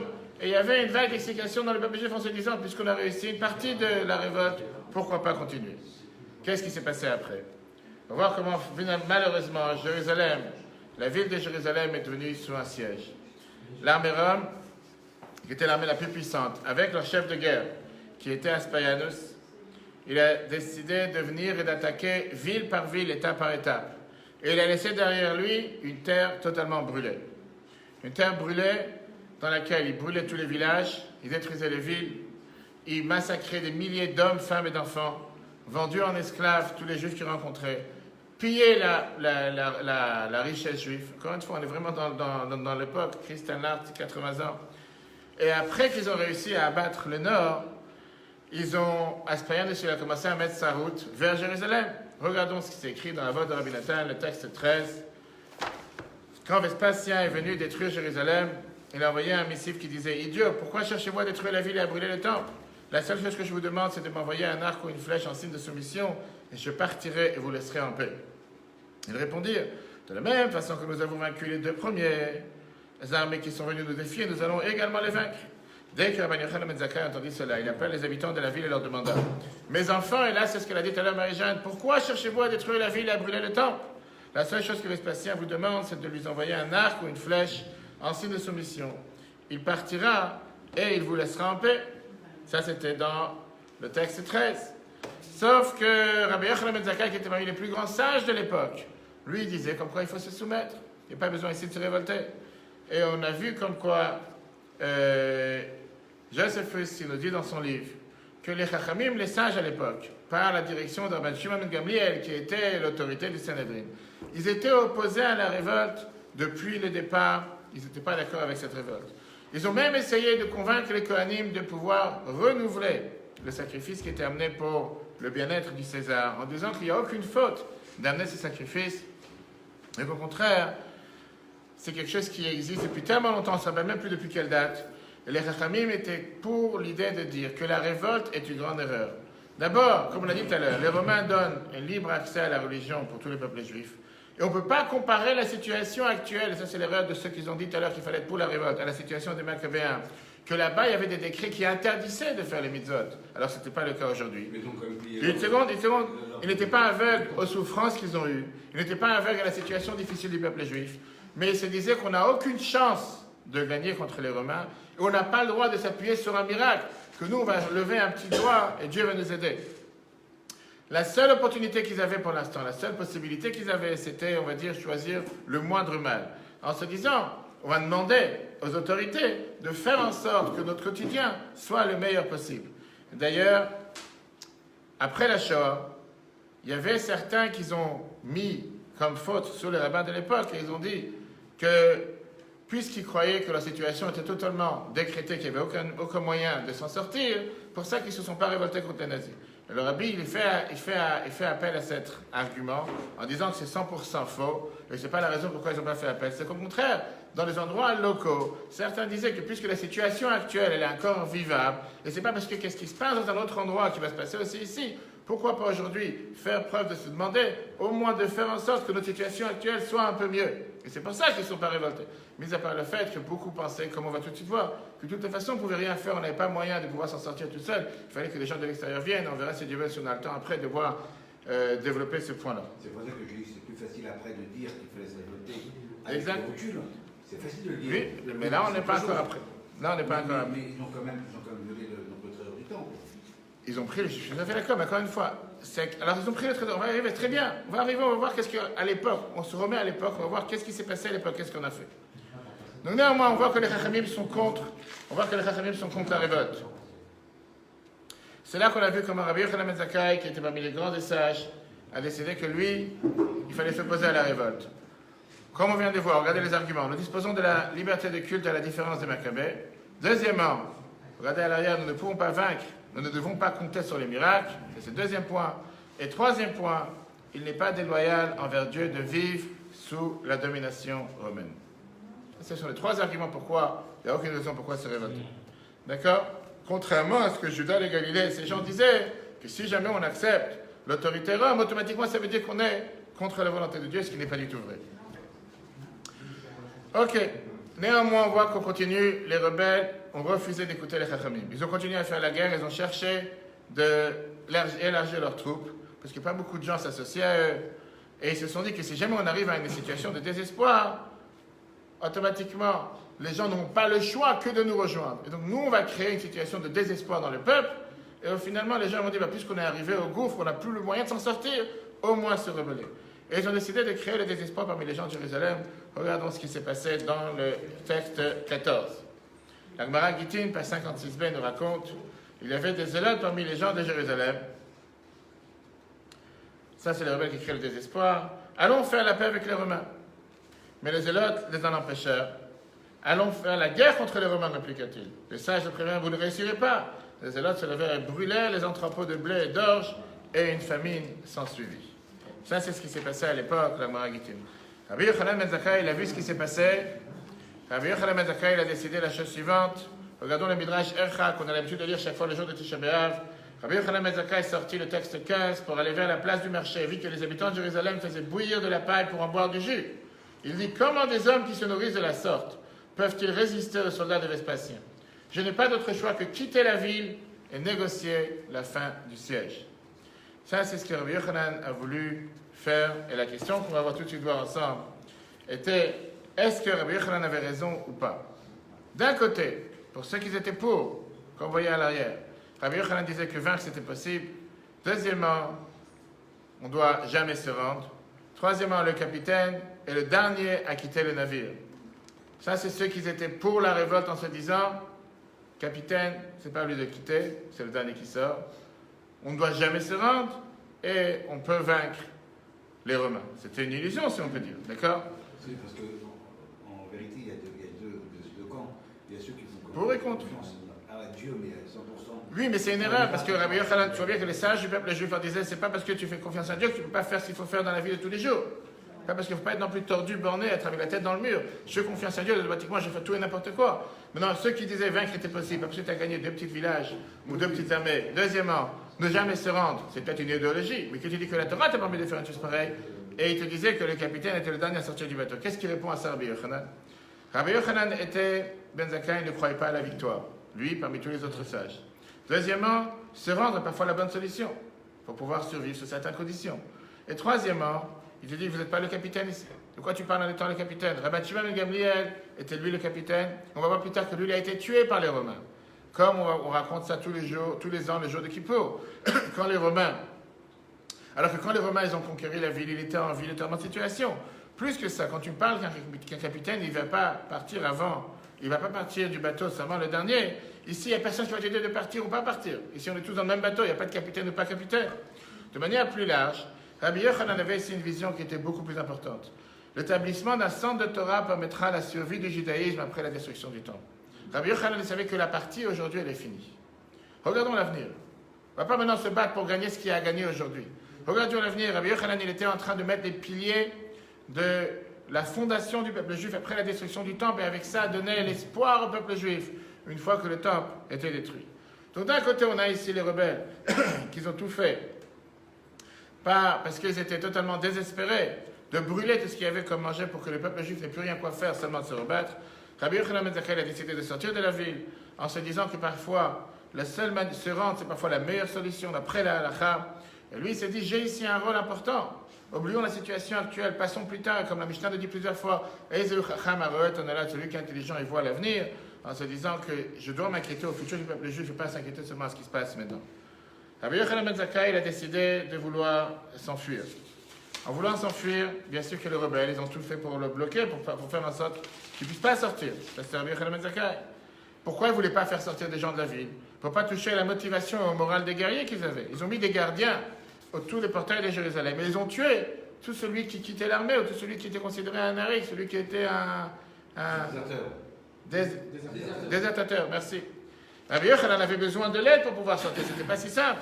Regardons la ruse que Rabbi Yochanan il a mis en place. On parle de ça à chaque fois pendant Tisha B'Av. C'est encore une fois la Gemara Gittin, page 56a. Regardons le texte 16a. Abba Sikra était le chef des zélotes de Jérusalem et le fils de la sœur de Rabbi Yochanan ben Zakkai. Ce dernier lui a envoyé un message. Viens me voir en secret. Il allait la rencontrer et lui demanda combien de temps allez-vous continuer ainsi et faire mourir tout le monde de faim? Abba Sikra, qui était le chef des zélotes, lui dit que puis-je faire? Si je m'avise de dire un mot, ils me tueront. Moi, je pourrais me rendre. Je suis le chef. Rabbi Yochanan lui dit montre-moi une façon de quitter la ville sans encombre. J'espère que je serai capable de sauver quelque chose. Abba Sikra lui conseilla fin d'être malade et que tout le monde vienne et demande de tes nouvelles, puis qu'on place quelque chose de putride à côté de toi. Les gens penseront ainsi que tu es mort en train de te décomposer. Demande ensuite à tes élèves de venir t'enterrer. Ne laisse personne d'étranger entrer pour qu'on ne remarque pas que ton corps est léger. Parce qu'on sait très bien qu'un quelqu'un de vivant est plus léger que quelqu'un de mort, car il sait bien qu'une personne vivante est plus légère qu'une personne morte. Rabbi Yochanan écouta ses conseils. Rabbi Lazare entra d'un côté, Rabbi Shua de l'autre, pour le sortir de son lit quand ils arrivaient à la sortie de la ville. Les gardes voulurent le transpercer de leurs épées pour vérifier qu'il était bien mort. Mais Abba Sikra, le chef des bandits, s'exclama. Les Romains le reprocheront d'avoir poignardé leur maître. Les gardes voulurent alors au moins le pousser pour voir s'il allait crier. Mais Abba Sikra leur dit, les Romains le reprocheront d'avoir poussé leur maître. Alors les gardes finirent par ouvrir la barrière. Et Rabbi Yochanan ben Zakkai puis sortir de la ville. Et ça, c'était le moyen comment il s'en est sorti. Il a fait comme s'il était mort et il s'est enfui de la ville. Une fois qu'il est sorti de la ville, il est arrivé et il s'est tenu devant notre cher ami qu'on a mentionné tout à l'heure, qui était Vespasien. La Gemara Gittin, le verset texte 16b. Regardons cet échange qui se rencontre et comment Rabbi Yochanan il sauve le peuple juif. Lorsqu'il atteignait le camp romain, il salue Vespasien. Que la paix soit avec toi, ô empereur. Que la paix soit avec toi, ô empereur. Vespasien a répondu, tu es passible de 2 peines de mort. D'abord parce que je ne suis pas un empereur, et pourtant tu m'as appelé empereur. Et deuxièmement, si je suis vraiment un empereur, pourquoi n'es-tu pas venu à moi jusqu'à présent? Écoutez la réponse de Rabbi Yochanan. Rabbi Yochanan lui répondit, concernant ce que tu dis, je ne suis pas empereur, en vérité, tu es bien un empereur. Car si tu n'étais pas, Jérusalem ne tomberait pas entre tes mains comme il est écrit, et ce Liban tombera par un puissant. Quant à votre deuxième remarque, si je suis vraiment un empereur, pourquoi n'es pas tu venu à moi jusqu'à présent? Il y a des zélotes parmi nous, et ils m'ont empêché. Sur ce, en pleine réunion de Rabbi Yochanan avec Vespasien, un messager arriva de Rome et dit à Vespasien, lève-toi, car l'empereur est mort. Les nobles de Rome ont l'intention de te nommer comme son successeur. Vespasien conclut, j'ai dit ce que j'avais à te dire, je vais aller à Rome pour accepter ma nouvelle fonction, et j'enverrai quelqu'un d'autre à ma place pour continuer à assiéger la ville et faire la guerre. Mais avant que je parte, je veux honorer une de tes volontés. Que demandes-tu? On voit ici comme Rabbi Yochanan, encore une fois, la main de Dieu est avec lui. Il y a un danger sur le peuple juif. Il y a un danger sur le futur du peuple juif. Il y a un danger sur la terre d'Israël. On a ici une demande. Devant Vespasien, Rabbi Yochanan représente le peuple juif entier. Il sait qu'il a le présent et le passé, et surtout le futur du peuple juif, qui est sur une menace d'existence, existentielle. Rabbi Yochanan, il est devant Vespasien, il a une seule demande à demander. Qu'est-ce qu'il peut demander? Construire le temple, sauver Jérusalem, épargner la ville. Il sait qu'il y a certaines choses qui sont acquises, qui sont finies. Il ne pourra pas changer. Qu'est-ce qu'il va demander? Regardons comment la Gemara le décrit dans le chapitre 16c, très riche, 56b. Voyons comment Rabbi Yochanan il a agi pour le futur du peuple juif. Rabbi Yochanan lui demanda alors, donne-moi Yavne et ses sages, et par la dynastie de Rabban Gamliel, et donne-moi des docteurs pour guérir Rabbi Tzadok. Rav Yosef, autre dit que c'était Rabbi Akiva, et plus tard le verset se voit à ce sujet. Je suis le Seigneur qui force les sages de reculer et fait taxer des folies leur science. Il aurait dû en fait demander à Vespasien d'épargner Jérusalem. On voit encore une fois qu'il y avait un débat entre les sages. Rabbi Yochanan n'a pas fait cette requête, parce qu'il craignait que cette demande fût si excessive que Vespasien ne put la réaliser. Il n'aurait même pas obtenu alors une petite mesure de salut. Et c'est la raison pourquoi Rabbi Yochanan s'est dit, sauvons ce qu'on peut sauver, au lieu de vouloir sauver le temple. On sait très bien que le temple ne sera pas forcément sauvé. Qu'est-ce qu'il a demandé à Rabbi Yochanan? Rabbi Yochanan a demandé Yavne. Yavne qui était une petite ville au sud-ouest de Jérusalem, et un des endroits où les Romains envoyaient tous ceux qui baissaient la tête face à eux. Yavne, il y avait là-bas plusieurs des grands sages du peuple juif qui ont réussi à s'enfuir de là-bas. La ville était gérée par les Romains. Quand Rabbi Yochanan ben Zakkai il est arrivé, il savait très bien qu'il allait l'envoyer aussi à Yavne.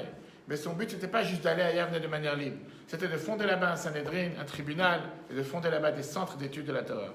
Rabbi Yochanan voulait sauver aussi la dynastie de la famille de Rabban Gamliel, qu'on a dit tout à l'heure, parce que les Romains avaient l'habitude que quand ils gagnaient la guerre, ils tuaient toute la famille du dirigeant qu'ils ont réussi à capturer ou tuer. Et donc sauver la dynastie de Rabban Gamliel. Et amener des docteurs pour Rabbi Tzadok. Ces deux autres demandes, ils étaient, on va dire, reliés automatiquement à la première demande. Parce que Rabban Shimon ben Gamliel était le président, le chef du Sanhedrin du tribunal. Lui représentait la Torah. Tous ses descendants, ils allaient continuer à être au tribunal pendant des années à venir. Rabbi Tzadok était un très grand chacham, il était très fatigué, très malade. Vespasien a répondu aux 3 demandes de Rabbi Yochanan. On peut s'imaginer aujourd'hui, c'est facile à dire, que c'était des demandes très banales. Mais la réalité, elle est que c'était quelqu'un qui allait devenir l'empereur. De sa manière de voir les choses, c'était la guerre, les frontières, conquérir des terrains. Et ça se peut que lui, il attendait de Rabbi Yochanan de venir lui demander: donne-moi tel territoire, donne-moi Jérusalem, donne-moi le temple. Que les Juifs puissent avoir une propre armée, de faire un gouvernement, d'avoir moins d'impôts. Rabbi Yochanan lui demande une seule chose: donne la possibilité aux Juifs de continuer à apprendre la Torah. Ça, c'est ce que je recherche. Tout le reste, fais ce que tu as envie, prends les terrains, prends la terre, mais au moins, on puisse apprendre la Torah. Rabbi Yochanan, il savait très bien qu'est-ce qui allait se passer. Et d'ailleurs, on sait que dans les mois et les années après, des milliers ont été tués, le temple a été détruit, les Juifs ont été renvoyés de Jérusalem, des milliers ont été envoyés, exilés en tant qu'esclaves, et des milliers dans les terres les plus étrangères. La majorité des peuples n'ont pas survécu jusqu'à nos jours. On peut les retrouver seulement sur Wikipédia et nulle part ailleurs, du fait qu'ils n'avaient pas la Torah qui les protégeait. Ils n'avaient pas cette constitution qui était toujours avec eux, qui n'a pas bougé. Et donc il n'y avait aucune logique à l'époque de dire que le peuple juif allait avoir une survie.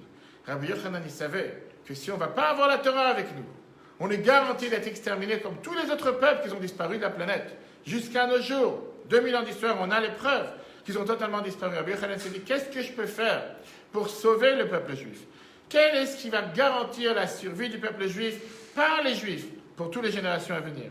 Il s'est dit comme ça: un État juif, une terre juive, le temple, c'est des pierres. C'est pas ce qui fait que le peuple juif va exister. Bien sûr qu'on voudrait l'avoir.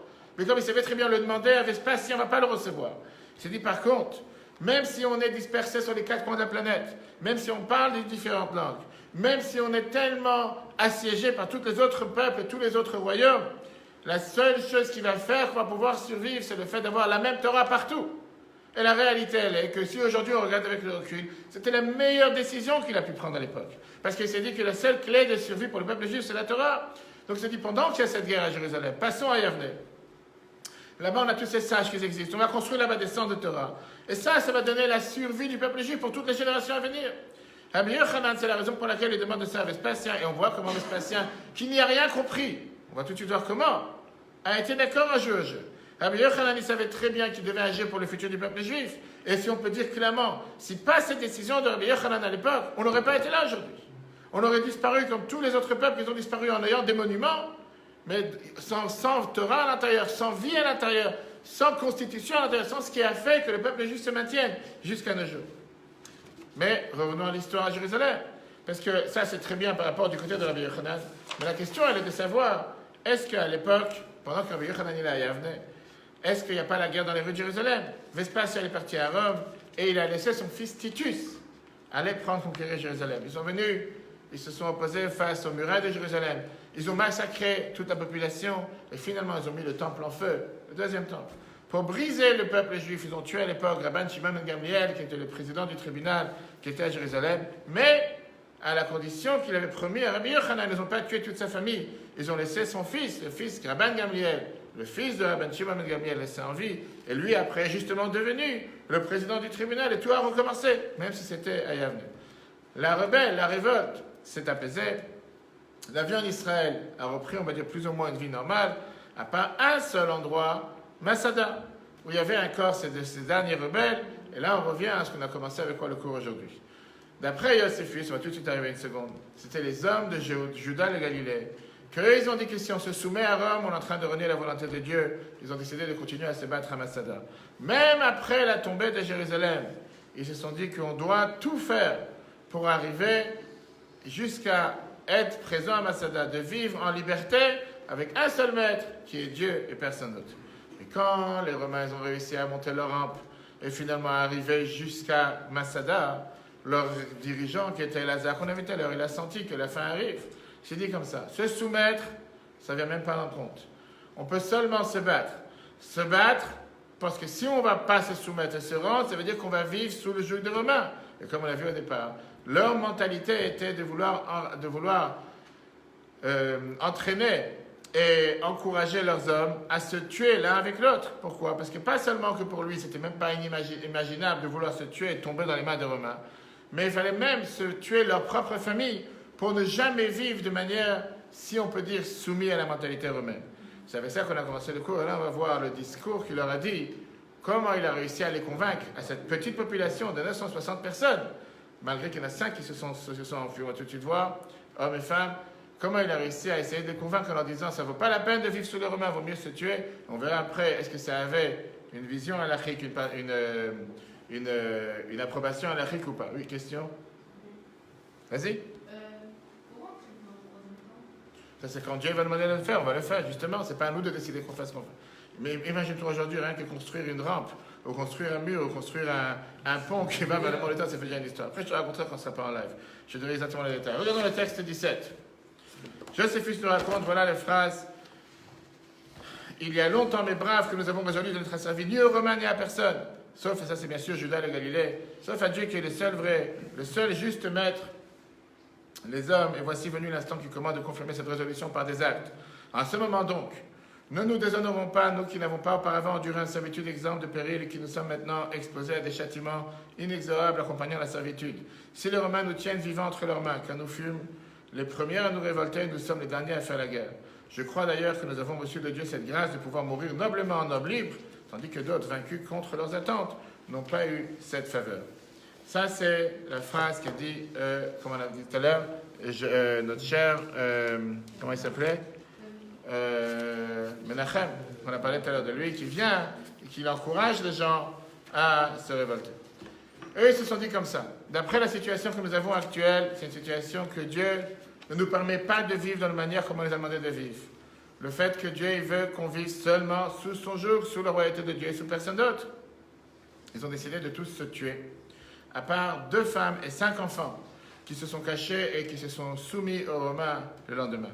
Et comme on a vu tout à l'heure, d'après cette philosophie, non, d'abord, c'était les 3 demandes de Rabbi Yochanan, on a vu Yavne et ses sages, on a vu tout à l'heure. À part Yavne et ses sages, il avait demandé à Rabbi Tzadok, il avait demandé aussi la lignée de Rabban Gamliel qu'elle soit épargnée, et un médecin pour soigner Rabbi Tzadok. On a vu comme quoi Rabbi Yochanan, la vision qu'il avait, c'était la seule manière de pouvoir faire avoir et obtenir la survie du peuple juif, c'était de sauver la Torah. C'est pour ça qu'il a demandé d'avoir Yavne. Et on voit maintenant la résistance à Masada, la révolte qui est presque matée, qui était sur Masada. Selon la philosophie sincère, Dieu commandait les Juifs à disparaître, condamnait les Juifs à disparaître. Cela les mène à l'impensable, qui on va voir tout de suite qu'alachiquement parlant, c'était totalement pas juste. Et leur phrase qu'on a vu tout à l'heure, qui revenait du Chumash, quand Dieu il a parlé qu'on est sorti d'Égypte, ce sont mes sœurs à moi qui est sorti du pays d'Égypte, donc c'est à moi et personne d'autre. Et donc ils se sont basés sur ce verset, mais déviés de la Torah. Pourquoi? Parce qu'il ne faut pas penser que ces gens-là étaient contre la Torah dans tout ce qu'ils faisaient. Tout ce qu'ils faisaient était exactement basé sur la Torah. Ils étaient différents du groupe, du secte de la mer morte qu'on a vu la semaine dernière. C'était des gens qui respectaient la Torah à 100%. Et d'ailleurs, on va tout de suite voir qu'au point à Masada, on a trouvé les dernières années, dans les années 60, on a trouvé des résidus d'un mikvé qui étaient faits exactement avec les valeurs authentiques halachiques, comme les mikvahs qu'on a eu depuis tous les temps. On parle ici des gens qui suivaient la halakha à 100%. Dans un domaine, dans un sujet, ils avaient un avis qui disait que vivre sur un autre royaume, c'est quelque chose qui est impensable, on doit se tuer. Ça, c'est le verset qui mentionnait. Ils ont dit que de ce verset, on apprend à ne pas vivre sous la domination roumaine. Mais les chachamim, les sages, ils pensaient qu'ils n'étaient pas d'accord. Parce que les sages, ils disaient qu'en réalité, le verset ne nous dit pas qu'on ne peut pas vivre. Le verset nous apprend comment vivre sous une domination roumaine. Pas qu'on n'a pas le droit de vivre. Eux, ils ont compris ce verset que s'il y a une autre domination, s'il y a un autre royaume, on n'a pas le droit de vivre. Eux, ils ont dit non. Dieu te dit tu peux vivre sur n'importe quel régime, mais vivre comment Dieu te demande de vivre. Ça, c'est ce que les Chachamim ils ont pensé. Et la réalité, elle est que quand Dieu a sorti les peuples juifs d'Égypte, il leur a donné une mission sur terre, d'éclairer le monde. C'est-à-dire que le verset vient, il nous dit qu'on est attaché à Dieu, on est fidèle à la mission que Dieu nous a donnée. Vespasien peut peut-être rendre le corps juif en tant qu'esclave, mais il ne peut pas définir qu'est-ce qu'est un juif. On peut vivre en exil, et même si on est en exil, ce n'est pas pour ça qu'on est détaché de Dieu, et ce n'est pas pour ça qu'on ne doit pas faire ce que la Torah nous demande. Et comme le Rabbi Racham nous dit que Vespasien peut asservir un juif, les corps des juifs sont en exil, mais nos âmes ne peuvent pas être en exil. Nos âmes n'ont pas été transmises à qui que ce soit. Et ça, c'est un message profond, qui est le message qu'on a jusqu'à aujourd'hui. Parce que parfois, on peut avoir différents dieux. On peut avoir différentes obligations. Un, c'est le travail. L'autre, c'est sa femme. L'autre, c'est la voiture. L'autre, c'est n'importe quel sujet sur Terre. Mais la vie, c'est pas une vie dans laquelle on est soumis à ce qui nous est imposé. C'est à nous de se dire qu'est-ce que nous, on s'impose et qu'est-ce qu'on décide de faire pour garder notre foi en Dieu. Qu'est-ce qu'on décide de faire pour être fidèle à la volonté que Dieu a transmise à chacun d'entre nous. Et au contraire, à travers toutes les difficultés, à travers une vie de famille, à travers un travail, à travers tout ce qu'il y a dans la vie de tous les jours de chacun d'entre nous, on peut marquer comme quoi, malgré les différentes obligations, on est toujours fidèle à ce que Dieu attend d'entre nous. Parce que ça, ce sont, si on peut dire, des patrons externes à notre vie, notre vraie existence, sur le fait qu'on est attaché à Dieu. Dans n'importe quelle situation, Dieu nous donne la possibilité de pouvoir survivre. Donc même si, au final, le résumé de tout ce qu'on vient de voir, la destruction du temple n'a pas empêché ce groupe de rebelles de continuer à tenir Macédoine. Parce qu'ils se sont dit que tenir et être sous les Romains, ça veut dire renier la volonté de Dieu. Ils se sont battus pour ne pas vouloir jamais se soumettre. Néanmoins, ils ont tué par erreur, par grande erreur, leur famille pour se dire qu'ils ne sont pas soumis aux Romains, mais les Chachamim étaient totalement contre, en disant qu'un juif peut vivre en tant que juif, même si on est sur un royaume étranger, parce que seulement une partie externe du peuple juif est soumise aux lois, si on peut dire aux lois du pays, mais on sait très bien qu'en termes de tout ce qui est la Torah, les mitzvot, on garde nos valeurs sans distinction.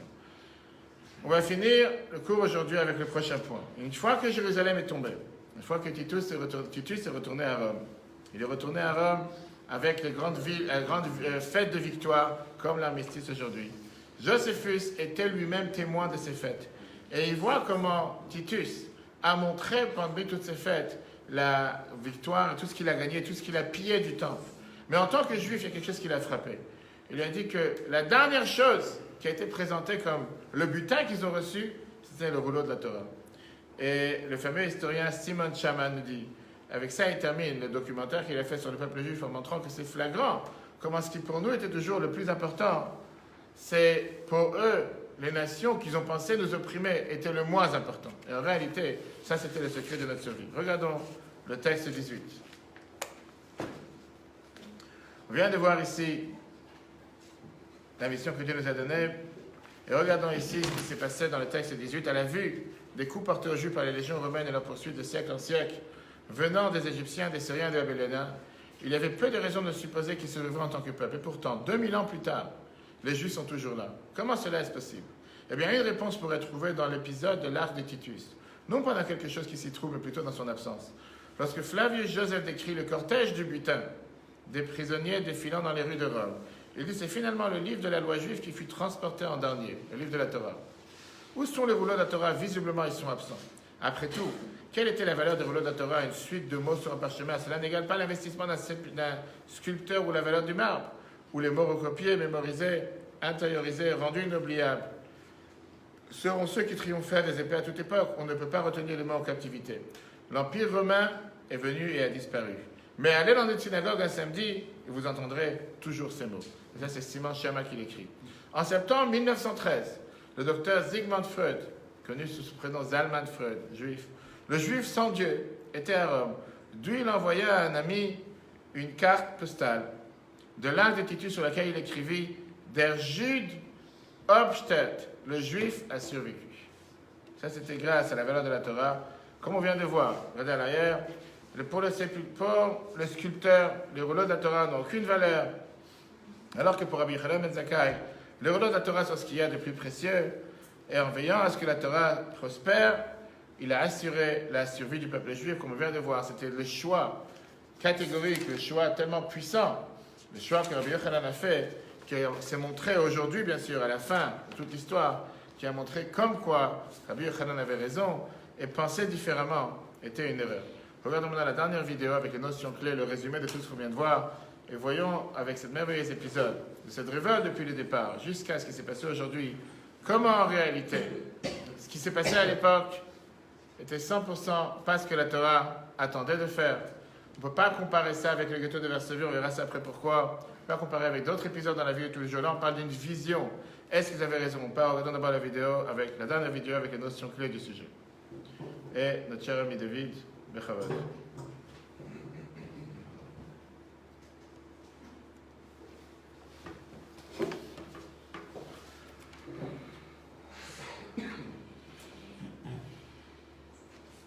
Question en attendant?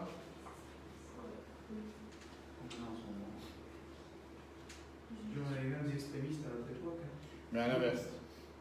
À l'inverse. On va tout de suite voir, Julien. On parlait quand on sera en live. Et on va voir tout de suite comment, malheureusement... Les grands débats de l'histoire juive. Notion clé cours 2. Masada contre Yavne. 1. Certains juifs prônaient une révolte contre Rome, parce que les procureurs manquaient parfois de respect à la sensibilité religieuse des juifs, qu'ils gouvernaient de façon corrompue et que leur politique entraînait des difficultés économiques pour le peuple. Ces juifs espéraient que d'autres provinces se révolteraient aussi, et ils pensaient qu'ils triompheraient, malgré les obstacles redoutables, tout comme les légendaires Maccabées avaient obtenu des victoires miraculeuses contre leurs ennemis. 2. Les Sicaires donnèrent une tendance idéologique à la révolte. Pour eux, la déclaration de Dieu au sujet des Juifs, selon laquelle « Ils sont mes serviteurs que j'ai fait sortir du pays d'Égypte », empêchait de reconnaître l'empereur romain comme leur souverain. Les rebelles de Masada se cramponnaient à cette croyance. 3. Les sages s'opposèrent à la révolte et préconisèrent de ne pas tenir tête à Rome. En principe, Rome permettait aux Juifs de gérer leurs affaires religieuses sans s'y immiscer, ce qui rendait leur cause différente de celle des Maccabées. Compte tenu des chances de succès, il était mal avisé de se révolter car il est interdit de compter sur un miracle. 4. Les sages étaient en désaccord avec l'idée que l'acceptation de la domination romaine était déloyale envers Dieu. En fait, la déclaration de Dieu « Ils sont mes serviteurs que j'ai fait sortir du pays d'Égypte » indique que quand Dieu a sorti les Juifs d'Égypte, il leur a confié une mission immuable qui devait être remplie tout en vivant sous n'importe quelle réalité politique. Le Juif reste toujours fidèle à Dieu en restant fidèle à cette mission. 5. Rabban Yochanan ben Zakkai a pressenti les bouleversements qui se profilaient. Les mutations qu'il a observées ont fait disparaître d'autres grandes civilisations et il a donc œuvré au sauvetage du peuple juif. Il a soutenu qu'en étant attaché à la Torah, l'identité et la civilisation juive peuvent durer, même si l'indépendance juive est perdue, même si les Juifs sont dispersés et même si le temple est détruit. 6. Le sculpteur qui a réalisé l'arc de Titus n'a pas inclus les rouleaux de la Torah dans sa représentation du défilé de la victoire. Ils n'étaient pas précieux à ses yeux, mais pour Rabban Yochanan ben Zakkai, ils étaient ce qu'il y a de plus précieux. Lorsqu'il a demandé à Vespasien de lui accorder Yavne et ses sages, il voulait ainsi s'assurer que la Torah ne soit pas prise en captivité et qu'elle puisse continuer à se développer. Cela a garanti la survie du peuple juif et de la vie juive. Cours 3, la controverse autour de Maïmonide. À la semaine prochaine. Bien résumé. La lumière. Chers amis, ça c'était la fin d'aujourd'hui. Et si Dieu veut, dimanche prochain, on aura la suite avec la controverse autour de Maïmonide, la foi par rapport à la raison, comme on l'a vu plusieurs fois. L'idée que, malheureusement, à l'époque où Maïmonide existait, on parle en an 1200, c'était environ, il y a près de 900 ans, si on veut dire, beaucoup de gens brûlaient ses livres, beaucoup de gens se sont opposés à lui. On verra la controverse entre Maïmonide et l'islam à l'époque, pourquoi ils ont totalement été faussés. Mais un point qu'on ne peut pas s'empêcher de dire, tout ce débat qu'on est en train de parler, c'est il y a près de 2000 ans. Beaucoup avant que certaines religions aient existé, beaucoup avant que certains viennent oser dire que Jérusalem était leur capitale, c'est quoi que ce soit. C'est quelque chose que tout celui qui connaît un peu l'histoire qui penche sur toutes ces sources qu'on vient de mentionner, ce n'est pas juste des inventions, avec toutes ces preuves, on voit comment le peuple juif a toujours été présent, que ce soit à Jérusalem, que ce soit à travers toute la terre d'Israël. Mais au final, malgré tous les malheurs et toutes les différentes difficultés qu'on a pu avoir, jamais le peuple juif a disparu et ne disparaîtra jamais grâce à la force de la terreur qu'on a vu. Là, vous avez la photo de la carte que j'ai dit tout à l'heure, que Zygmunt Freud a écrit en disant que le juif a toujours survécu. Et ça, c'était le merveilleux cours qu'on a vu aujourd'hui. Il sera en replay sur l'application eTorah sur Google et Apple. On va couper le live et on pourra commencer à continuer avec le débat.